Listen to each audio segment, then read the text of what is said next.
À présent, l'actualité hors de chez nous avec Maïmouna.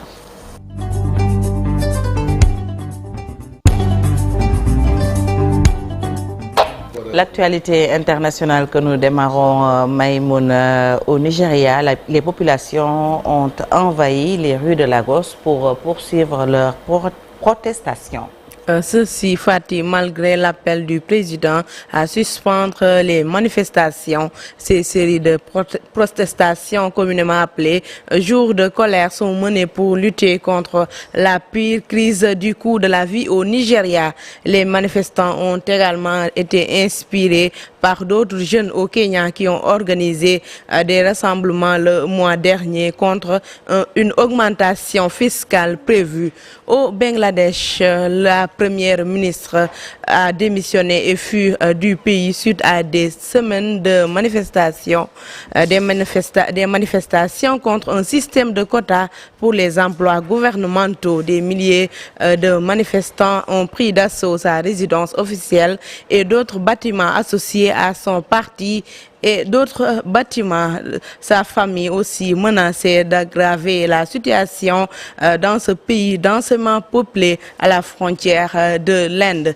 Direction Somalie, des centaines de personnes se sont rassemblées à la plage de Lido à Mogadiscio pour condamner l'attaque meurtrière récente qui a frappé un hôtel de la place. Cet événement tragique a profondément secoué la capitale somalienne.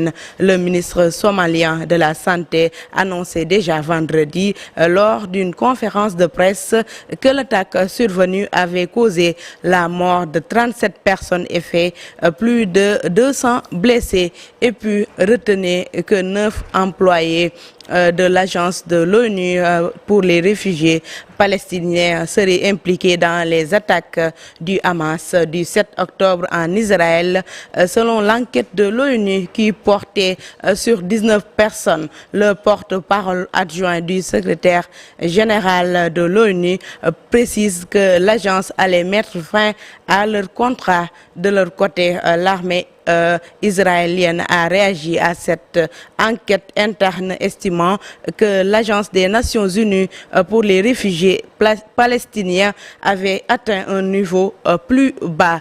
Fatih, c'est l'essentiel de l'actualité hors de nos frontières. Merci beaucoup Maïmouna pour cette page internationale en français. Le Wolof sera tout à l'heure et puis retenez que dans De quoi est-il le nom, nous allons nous rendre à une localité côtière du pays située dans le Sine Saloum. Ce sera avec Abdoulaye Diop. À présent, la une des quotidiens du jour, c'est avec Malik Chandoum.